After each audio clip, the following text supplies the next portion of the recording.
यह कहानी है प्रकाश की। प्रकाश का एक मुर्गी बिरयानी का ठेला था। प्रकाश कुछ समय पहले तक शहर के एक होटल में काम किया करता था, लेकिन जब शहर में उसकी नौकरी चली गई तो उसने गांव आकर अपना मुर्गी बिरयानी का ठेला खोल लिया। वाह प्रकाश जी, क्या मुर्गी बिरयानी बनाई है, खाकर मजा ही आ गया। कल मेरी माँ भी तुम्हारे हाथ की बनी मुर्गी बिरयानी को बहुत याद कर रही थी। एक प्लेट उनके लिए भी पैक कर दो। अभी करता हूँ भाई जी। अपनी सारी बिरयानी बेचकर प्रकाश अपना ठेला लेकर अपने घर चला गया। बहुत भूख लगी है मीरा, जल्दी से मेरे लिए खाना परोस दो। खाना तैयार है जी, आप बैठिए, बस अभी आपके लिए खाना लेकर आती हूँ। मीरा प्लेट में रोटी, चावल, सलाद और सब्जी डालकर अच्छी तरह से परोस कर लाती है। तभी उस सब्जी को देखकर प्रकाश कहता है, अरे मीरा, मैंने तुमसे सुबह ही कहा था कि आज रात के खाने में गोश्त मत बनाना, लेकिन तुमने फिर से गोश्त बना दिया। हर रोज गोश्त खा खाकर अब मेरा मन भर गया है। अरे ये गोश्त नहीं है जी, आप एक बार खाकर तो देखिए। प्रकाश उस सब्जी को खाता है तो उसे स्वाद में वो सब्जी बिल्कुल गोश्त की तरह ही लगती है। क्यों झूठ बोल रही हो मीरा, ये गोश्त ही तो है। अरे खा गए ना आप भी चकमा, ये गोश्त नहीं है बल्कि सोयाबीन है। मैंने इसमें मसाले डालकर इसे अच्छे से पकाया है और देखिए ये गोश्त से भी ज्यादा स्वादिष्ट बन गया। सोयाबीन की सब्जी खाकर प्रकाश के मन में एक बात घूमने लगती है। वो सोचता है कि अगर मैं अपनी मुर्गी बिरयानी में मुर्गी की जगह सोयाबीन का इस्तेमाल करूं, तो मैं कम लागत में भी अच्छा मुनाफा कमा लूंगा। और सोयाबीन का स्वाद तो मुर्गी से इतना मिलता जुलता है, किसी ग्राहक को मुझ पर शक भी नहीं होगा। अरे क्या सोचने लगे आप, खाना खाइए। मैं ये सोच रहा हूँ कि अगर बिरयानी में मुर्गी की जगह मैं सोयाबीन इस्तेमाल करूँ तो मेरा मुर्गी लाने का खर्चा बच जाएगा। देखिए हमारे खाने के लिए ये ठीक है, और अगर आपको सोयाबीन डालकर बिरयानी बेचनी है तो उसे सोयाबीन बिरयानी के नाम से बेचिए।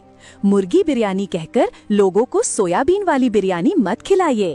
अरे इसमें दिक्कत ही क्या है, दोनों का स्वाद तो एक जैसा ही है। जब ग्राहकों को कुछ पता ही नहीं चलेगा तो इसमें तुम्हें दिक्कत क्या है? ये आप कैसी बातें कर रहे हैं? क्या आप अपना ईमान भूल गए हैं? ये लोगों के साथ धोखा है। आप ऐसा बिल्कुल मत कीजिए। मुझे बेईमानी के कमाए हुए पैसे नहीं चाहिए। अरे चुप करो तुम्हें कुछ नहीं पता। मैं अच्छी तरह जानती हूँ। शहर में जिस होटल में आप नौकरी करते थे, वहाँ से भी आपको इसीलिए निकाला गया था क्योंकि आप मालिक से ज्यादा पैसे लेकर सस्ता सामान होटल में खाना बनाने के लिए लेकर आते थे। देखिए आप पहले ही गलती कर बैठे हैं, अब दोबारा ऐसी गलती मत करिए। हाँ ठीक है, अब मुझे मत समझाओ। प्रकाश की पत्नी उसे बहुत समझाती है, लेकिन प्रकाश के मन में तो पैसों का लालच आ गया था। अब वो अगले ही दिन से बिरयानी में सोयाबीन की मिलावट करने लगता है और वो बिरयानी में थोड़ा बहुत मुर्गी डालता है, लेकिन मुर्गी के छोटे छोटे टुकड़ों की जगह उसमें ढेर सारी सोयाबीन डाल देता है। वो बिरयानी को इतने अच्छे मसालों से पकाता है कि किसी ग्राहक को उस पर शक ना हो। प्रकाश जी, पहले तो तुम बिरयानी में मुर्गी के बड़े बड़े पीस डालते थे, लेकिन अब तुम बिरयानी के अंदर मुर्गी के इतने छोटे छोटे टुकड़े क्यों डालने लगे हो? अरे क्या करूं भाई, पहले जब बिरयानी में मुर्गी के बड़े बड़े टुकड़े डालता था तो सब बोलते थे ये वाला टुकड़ा मुझे दे दो, ये वाला टुकड़ा मुझे दे दो। इसीलिए मैंने बिरयानी में बड़े टुकड़े डालना ही बंद कर दिया। अब बिरयानी में छोटे टुकड़े डालता हूँ तो कोई भी ग्राहक आपस में नहीं लड़ता। अच्छा, वैसे कुछ भी कहो, बिरयानी का स्वाद तो अभी भी वैसा ही है, चाहे तुम इसमें मुर्गी के छोटे टुकड़े डालो या फिर बड़े टुकड़े डालो। ये सच कहा भाई, जो स्वाद प्रकाश जी के हाथ की बिरयानी में है वैसा बिरयानी का स्वाद तो कहीं भी नहीं है। मैंने आज तक न जाने कितनी मुर्गी बिरयानी खाई है, लेकिन हर कोई ऐसी बिरयानी नहीं बना सकता। मैं दूसरे कस्बे से प्रकाश जी के हाथ की बिरयानी खाने आता हूँ, तो सोच लो इनकी बिरयानी में कितना स्वाद है। ग्राहकों की तारीफ सुनकर प्रकाश का लालच और बढ़ जाता है। उसने बिरयानी के दाम भी बढ़ा दिए।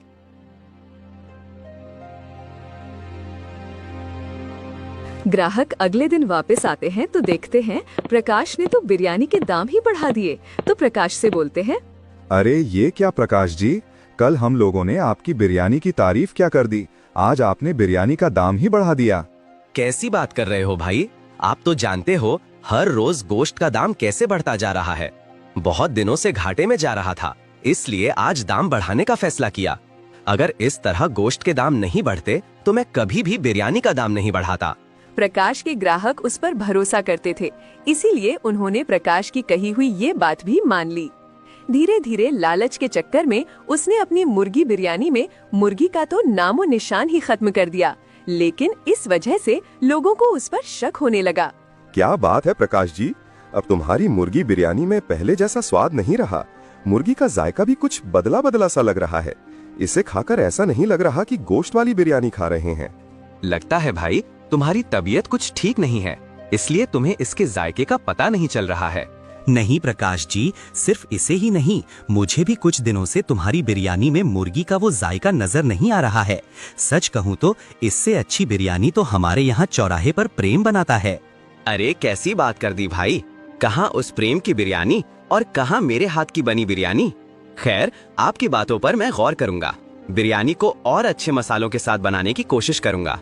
अपने ग्राहकों की ऐसी बातें सुनकर प्रकाश समझ जाता है कि अगर उसने बिरयानी में मुर्गी डालना शुरू नहीं किया तो कुछ ही दिनों में लोग उसके यहाँ की बिरयानी छोड़कर चौराहे वाले प्रेम के पास जाकर बिरयानी खाने लगेंगे। प्रकाश बिरयानी में डालने के लिए मुर्गी तो लाना चाहता था, लेकिन अब उसके मन में पैसों का लालच था जो उसे मुर्गी खरीदने से रोक रहा था। अगर मैं बाजार से ताज़ा मुर्गी लेकर आऊंगा तो मेरा मुनाफा बहुत कम हो जाएगा।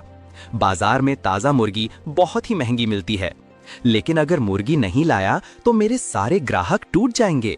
मुझे समझ नहीं आ रहा फिर मैं क्या करूं? यही सोचते हुए प्रकाश बाजार में मुर्गी खरीदने जाता है। तभी वो देखता है कि मुर्गी वाला एक थैली में काफी सारा गोश्त डालकर कूड़ेदान की तरफ बढ़ रहा था। अरे भाई, आप इस गोश्त को कचरे में क्यों फेंक रहे हो?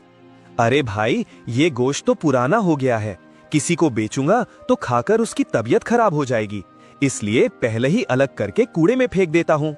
अच्छा, एक काम करो, तुम इसे फेंको मत, तुम कम दाम में ये मुझे दे दो। मेरे घर के पास बहुत सारे कुत्ते हैं, मैं उन्हें उबाल कर खिला दूंगा। इतनी जल्दी तो ये पूरी तरह खराब भी नहीं होगा। अच्छा ठीक है भाई, आप इसे आधे दाम में ले जाएं। प्रकाश दुकानदार से झूठ बोलकर आधे से भी कम दामों में उस गोश्त को खरीद लेता है और अगले दिन उसी गोश्त की बिरयानी बनाकर लोगों को खिलाता है। अब हर रोज प्रकाश किसी न किसी दुकान वाले से कम दाम में खराब गोश्त लाता है और उसकी बिरयानी बनाकर लोगों को खिला देता है, जिस वजह से धीरे धीरे उसकी बिरयानी का स्वाद बिगड़ने लगा। अब लोगों ने भी उसके ठेले पर आकर बिरयानी खाना बहुत कम कर दिया। ये आपने कैसी बिरयानी बनाई है भाई, मैं तो अब इस बिरयानी का एक निवाला भी और नहीं खा सकता। सच में अब तुम्हारी बिरयानी में कोई स्वाद नहीं रहा। इससे अच्छा तो हम खुद घर पर ही बना लेते। चलो हम प्रेम के पास चलकर ही बिरयानी खा लेते हैं। उस दिन प्रकाश के ठेले की आधी बिरयानी भी नहीं बिकती। वो अपना ठेला लेकर घर आ जाता है और बिरयानी की हांडी को घर के अंदर रख देता है। उसकी पत्नी उसके लिए खाना परोसती है तो वो खाना खाकर जल्दी से सो जाता है।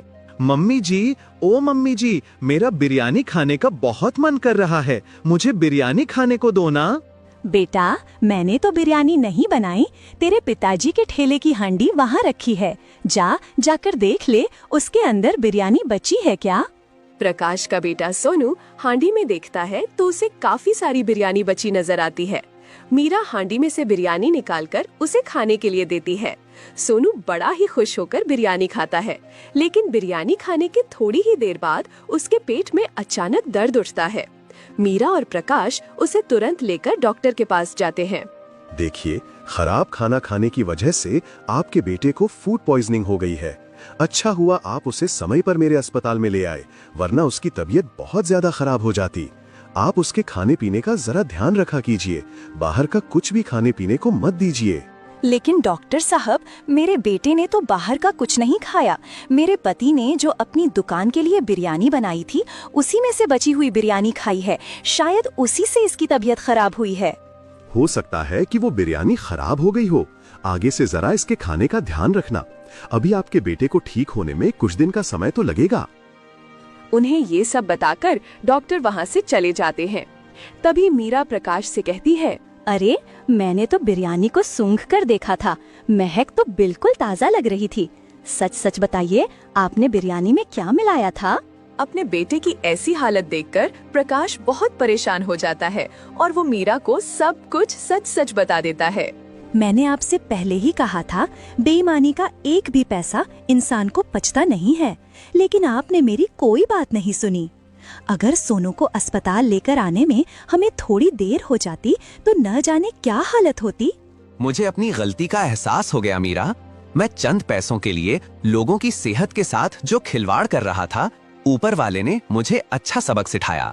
ये कहते हुए प्रकाश की आंखों से आंसू गिरने लगते हैं। उस दिन के बाद से वो बिरयानी बनाने में कोई मिलावट नहीं करता, बल्कि फिर से लोगों को ताज़ा गोश्त की बिरयानी बनाकर बेचने लगता है, जिससे उसका काम फिर से अच्छा चलने लगता और वो दिन प्रतिदिन तरक्की भी करता।